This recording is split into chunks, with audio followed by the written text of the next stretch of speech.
The HOA president stood there smiling coldly, waving a letter that threatened lawsuits, fines, and financial ruin unless I removed my ugly protective wall within 30 days.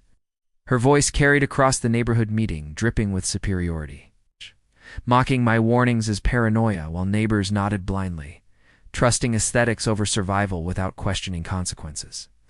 I tried explaining calmly, describing flood patterns, elevation risks, and drainage failures, but laughter replaced logic as they dismissed decades of engineering experience like it meant absolutely nothing.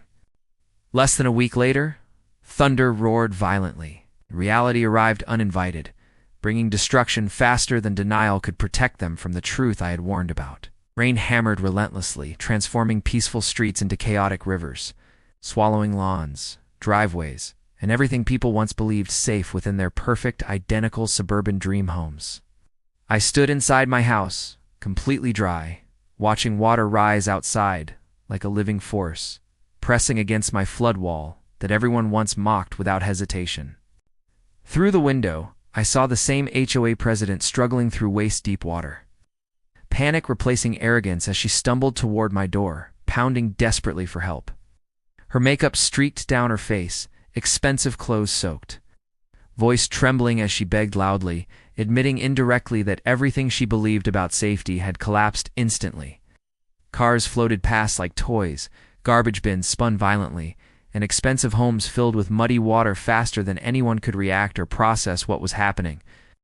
My so-called ugly wall stood firm, absorbing pressure, redirecting flow, and protecting everything inside, while chaos consumed the rest of the neighborhood without mercy.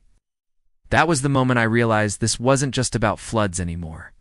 It was about lies, corruption, and the truth buried beneath fake promises of protection.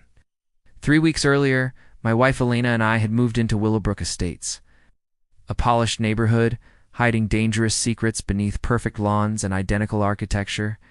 The houses looked copied from one blueprint, lifeless and uniform, masking the reality that this land was once a floodplain ignored for profit-driven development decisions. One chose our lot carefully, noticing its elevation advantage immediately, something only years of working in flood control engineering had trained me to recognize instinctively. Lena was recovering from cancer treatments, fragile yet strong, needing peace and safety, not conflict with neighbors who valued appearances more than actual survival. On the second day, the HOA president arrived, heels clicking sharply, confidence radiating as she introduced herself with a smile that felt calculated and rehearsed. She immediately pointed out my sandbags, calling them unsightly and disruptive to the community's visual harmony, ignoring their purpose entirely without hesitation or understanding. I explained flood risks, showing historical data and patterns, but she dismissed everything, insisting modern infrastructure had eliminated such problems completely and permanently. Her confidence seemed rehearsed, almost defensive, like she didn't want deeper questions asked about the drainage systems or protective measures supposedly already in place. When I asked directly about flood mitigation systems, she deflected quickly, shifting the conversation back to aesthetics and community standards without providing real answers. That moment sparked suspicion inside me. Something didn't add up, especially considering the high monthly fees every homeowner paid for supposed flood protection services. That night, I began researching, digging into public records, budgets, and HOA financial reports, searching for evidence of actual infrastructure investment or proper flood management. What I found shocked me. Not a single dollar spent on flood mitigation, despite hundreds of thousands collected annually from unsuspecting homeowners trusting the system. The money was redirected toward landscaping, decorative upgrades, and management fees, disguising negligence behind beauty while ignoring the real threat lurking beneath the surface. Alina found me surrounded by documents, and when I explained everything, her expression shifted from concern to determination, knowing this wasn't something we could ignore. The next day, I applied for a legal floodwall permit, following every regulation carefully, ensuring no loophole could be used against me by the HOA board. The county engineer approved it quickly, even praising the design, confirming my fears about the area's vulnerability and validating my decision to take action independently. 2 days later, the HOA returned with backup, board members standing behind their president like silent enforcers, attempting intimidation disguised as community concern. They presented a petition against my wall, filled with questionable signatures, clearly manipulated to create false consensus among residents who didn't understand the situation fully. I showed them detailed plans explaining how my wall would actually improve drainage for everyone, but they refused to listen, prioritizing appearance over collective safety. Their responses were dismissive, condescending, and increasingly aggressive, revealing that logic had no place in a system built on control rather than responsibility. Lena stepped forward, defending me fiercely, her voice steady despite everything she'd endured, refusing to let them undermine my expertise or intentions any longer. The tension escalated quickly, turning personal, with subtle insults aimed at my military background, as if experience was something to be mocked instead of respected. That confrontation marked the beginning of open conflict, a shift from disagreement to targeted opposition that would soon escalate into something far more dangerous. The next morning, a dead fish appeared in our mailbox, a clear message that intimidation had begun and would not remain subtle for long. Over the following days, harassment intensified, vandalism, isolation, and rumors spreading quietly through the neighborhood, turning people against us without direct confrontation. Elena noticed first, invitations stopped, neighbors avoided eye contact, and conversations ended abruptly, as if we had become something to fear or avoid entirely. Then came the worst moment. Elena returned from her support group devastated, revealing lies had been spread about me being unstable and dangerous to her safety. That crossed every line imaginable, targeting her vulnerability and manipulating her recovery environment, transforming a personal support system into a weapon against us.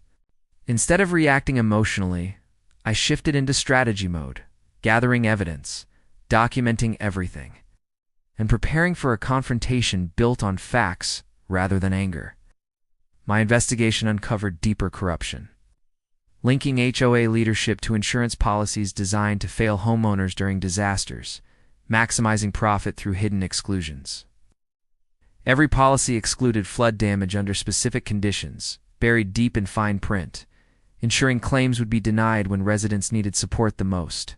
The connection became clear. Disasters weren't accidents here, they were opportunities. Engineered through neglect and exploited through financial manipulation without accountability. I contacted an old colleague, Doug, a hydraulic engineer, asking him to review the development's drainage system unofficially, suspecting structural failures beyond surface-level negligence. His findings confirmed everything: undersized drains, poorly placed retention systems, and flawed design that increased flood risk instead of reducing it effectively.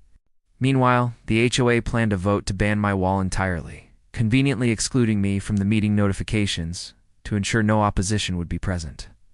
Fortunately, one neighbor warned me, giving me the chance to attend and reveal the truth before irreversible decisions could be made collectively. At the meeting, I presented evidence, flood history, financial records, and engineering analysis, exposing the reality hidden beneath carefully maintained appearances and false assurances. The room shifted from skepticism to fear, as people realized the danger, questioning leadership for the first time instead of blindly following established authority figures. Then I revealed the financial discrepancies, showing how flood protection funds had been misused, redirecting trust into personal gain without transparency or accountability. The reaction was explosive, anger replacing ignorance as residents demanded answers. Forcing the HOA president into a defensive position she couldn't escape easily. I exposed the insurance scheme next, explaining how policies would fail them during floods, linking it directly to individuals benefiting financially from inevitable disasters. Silence filled the room as realization hit. This wasn't mismanagement. It was deliberate exploitation of an entire community, trusting those in power. The vote turned instantly. Leadership was suspended, investigations demanded, shifting control back into the hands of those who had been misled for years. Soon after, a journalist arrived, recognizing the scale of the story, turning local conflict into a broader exposure of systemic fraud affecting multiple communities. As evidence built, pressure increased, and the truth spread rapidly, forcing those responsible into desperation as their carefully constructed system began collapsing publicly. Then came the storm, forecasts warning of severe flooding, conditions aligning perfectly with the risks I had been trying to prevent from the beginning. I prepared immediately, reinforcing my wall, organizing resources, and coordinating with neighbors willing to listen now that denial was no longer an option. The rain began violently, overwhelming systems quickly, proving how unprepared the development truly was, despite years of supposed protection funding. Water rose rapidly, flooding homes, trapping families, and creating chaos as emergency services became overwhelmed by simultaneous calls for help across the region. My house became the only safe zone, the wall holding strong while others failed, turning preparation into survival while neglect turned into devastation. Calls for help flooded in, neighbors trapped, desperate, and scared, forcing me to make decisions that prioritized saving lives over past conflicts or resentment. Alina coordinated rescue efforts, tracking families and managing communication, while I worked with others to pull people from flooded homes safely. We rescued multiple families, bringing them into our home, transforming it into a shelter where fear, relief, and shock mixed in overwhelming silence. Each person shared the same realization. They had trusted a system that failed them completely when it mattered most. The HOA president called, panicked, begging for help, offering promises and apologies that came far too late to undo the damage already done. I gave her a condition: warn everyone about the insurance truth, but she hesitated, choosing self-preservation over honesty, even in crisis. By morning, the damage was undeniable: homes destroyed, belongings lost, and lives permanently changed by decisions rooted in greed and denial. Authorities arrived, documenting everything, collecting evidence, and witnessing firsthand the consequences of corruption combined with ignored risk warnings. Insurance claims were denied immediately, confirming my findings and exposing the full extent of the scheme that had been operating quietly for years. Anger spread through survivors, shifting from confusion to accountability, demanding justice for what had been taken from them through deception. The HOA president was arrested, charges including fraud, embezzlement, and conspiracy, finally facing consequences for decisions that endangered hundreds of lives. Investigations expanded, revealing connections to developers and insurance companies, uncovering a network of profit built on engineered vulnerability. The community gathered again weeks later, but this time united, seeking solutions rather than division, determined to rebuild differently. Proper systems were installed, real flood protection implemented, and transparency became mandatory, replacing secrecy with accountability moving forward. Alina found new purpose helping others recover, turning her own survival journey into strength that supported families rebuilding after devastating loss. I began consulting for other communities, helping identify risks, prevent corruption, and design systems that prioritize safety over appearance consistently. Willowbrook transformed, no longer just a neighborhood, but a lesson in preparation, resilience, and the cost of ignoring inconvenient truths. The flood wall remained, no longer mocked, but respected, a symbol of foresight that protected lives when everything else failed completely. Neighbors who once opposed me now worked alongside me, understanding the value of knowledge, preparation, and standing against flawed authority when necessary. Laws changed, regulations tightened, ensuring financial transparency and preventing similar exploitation and other developments across the region. The story spread nationally, warning others about hidden risks in communities where appearance often hides deeper structural and ethical failures.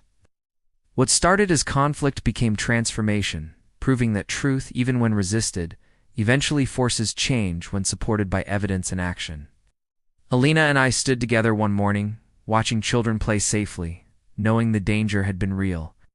But the outcome had changed everything. The creek flowed peacefully again, but now it was understood, respected, and managed properly, instead of ignored or underestimated for convenience. Communities began reaching out, seeking guidance, recognizing patterns similar to what we had uncovered before. Disaster struck them as well. Each project became more than engineering. It became protection against both natural threats and human greed, operating behind systems of authority.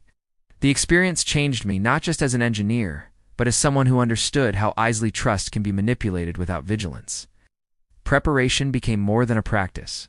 It became a principle, something that should never be compromised for comfort or superficial perfection.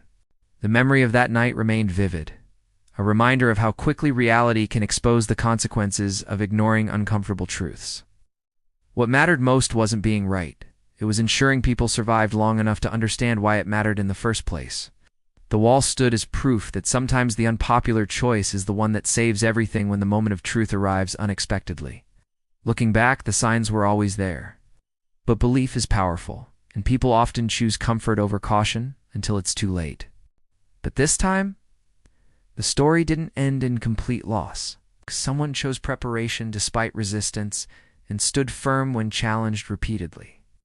That choice made all the difference, turning potential tragedy into survival and survival into accountability that reshaped an entire community permanently. So when someone calls your precautions unnecessary, remember, it only takes one storm to prove who was truly prepared and who was dangerously wrong.